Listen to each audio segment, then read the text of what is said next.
What if I told you that headaches are the second leading cause of disability in the country and worldwide? What if I told you migraines are one of the major contributors to the headache, and there's approximately 60 million people that are impacted with migraines in the US? A quarter of all those people don't respond to medical treatment. So there's the opportunity. And the opportunity is, how do we design a system that targets the nerves that are involved in the pain management pathways associated with those people that suffer from migraine?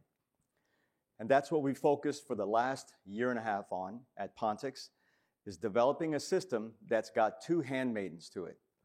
The first is the implant. You probably can't see that in the back, but this is our implant. It's a microstimulator that's got electrodes on one side and circuitry on the other side, and this is inserted under the skin for targeted nerve stimulation. The other component is that we've uncoupled the energy source, and that was our breakthrough. Most of the neurostimulation that you see in the market today has an implanted battery or a pulse generator to drive the stimulation. We thought that was horrible. So we've uncoupled that, and our form factor is a necklace. The necklace has a pendant, which has the battery that drives the energy, and the necklace delivers a wireless recharging capability. We think that this first-in-kind technology provides a new way of thinking of neurostimulation. You don't have to have this barbaric surgery where you have to put in a battery and a neurostimulation electrode.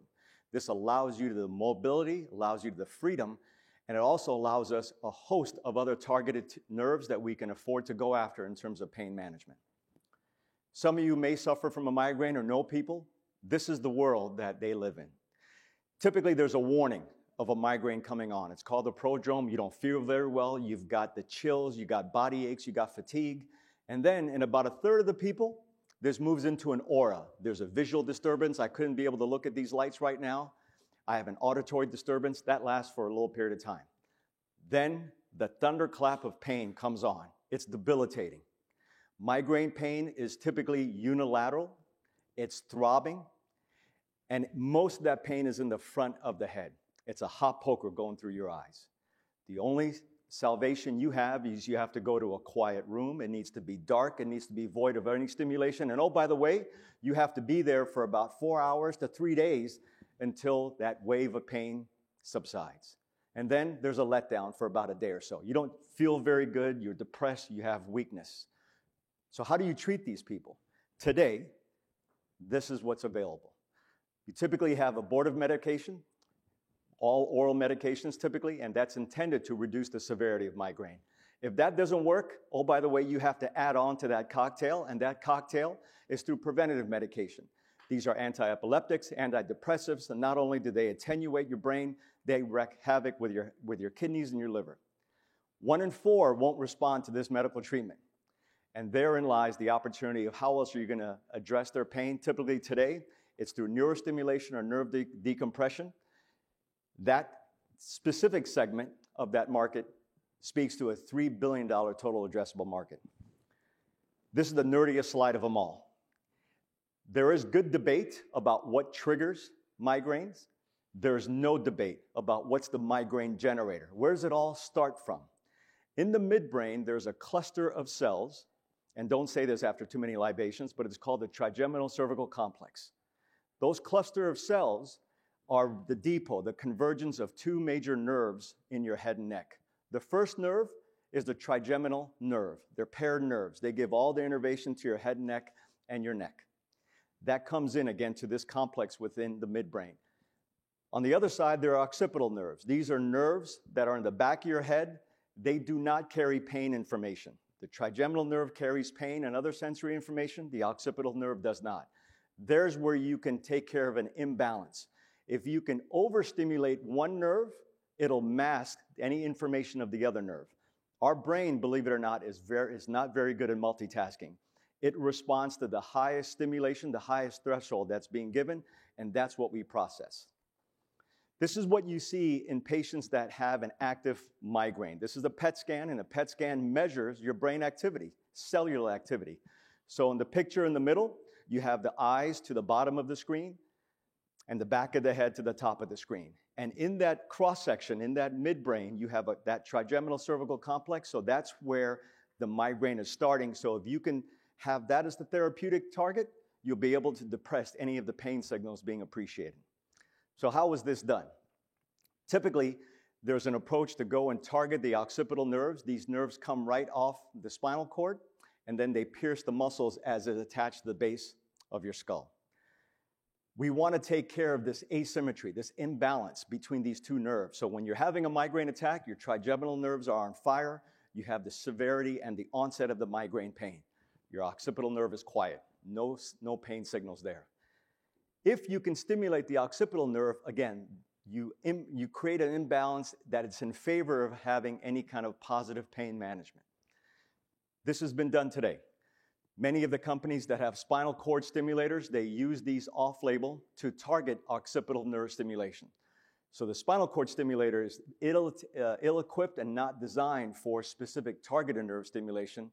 That being the case, the approach is to put the electrodes under the skin at the base of the head, stimulating these occipital nerves. There's a lead that is attached to the electrode. That lead is tunneled through your neck, through your back, and as you can see in the schematic, that's attached to a battery or a pulse generator. And oh, by the way, that's in your flank.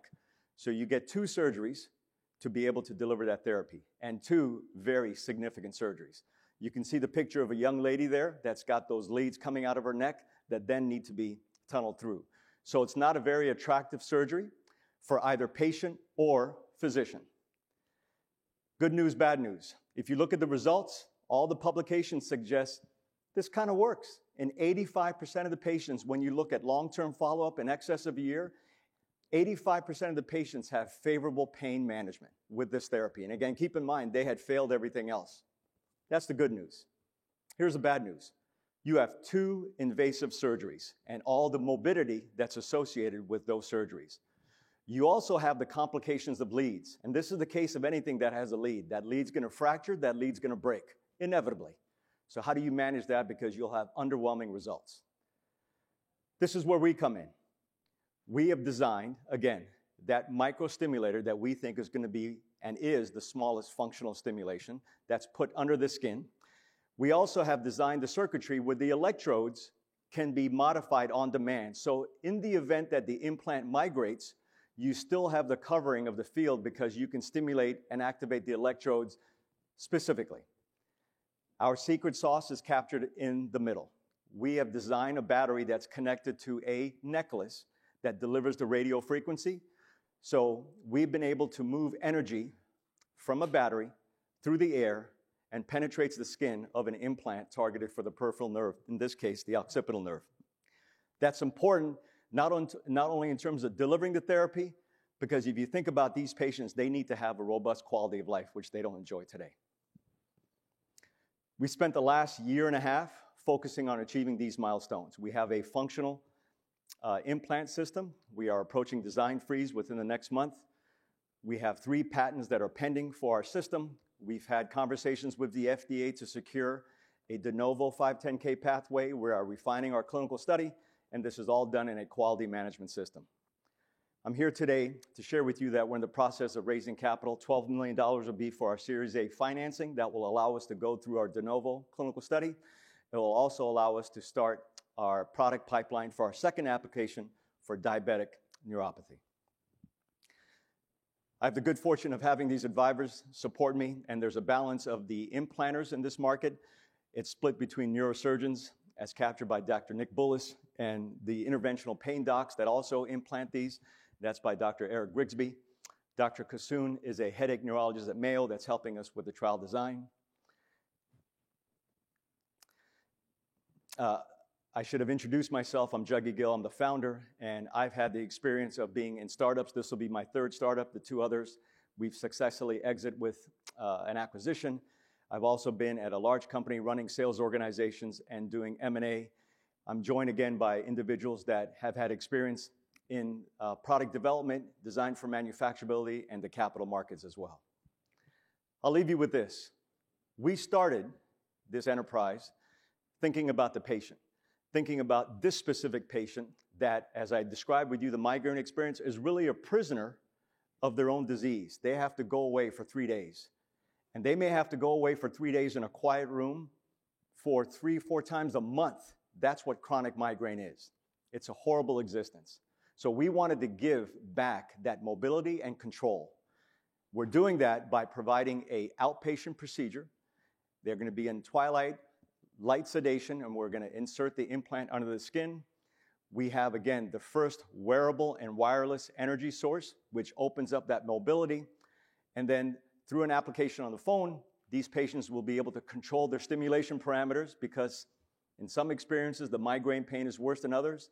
And it goes back to our central thesis that we wanted to give back the control to them that they lost through this debilitating disease.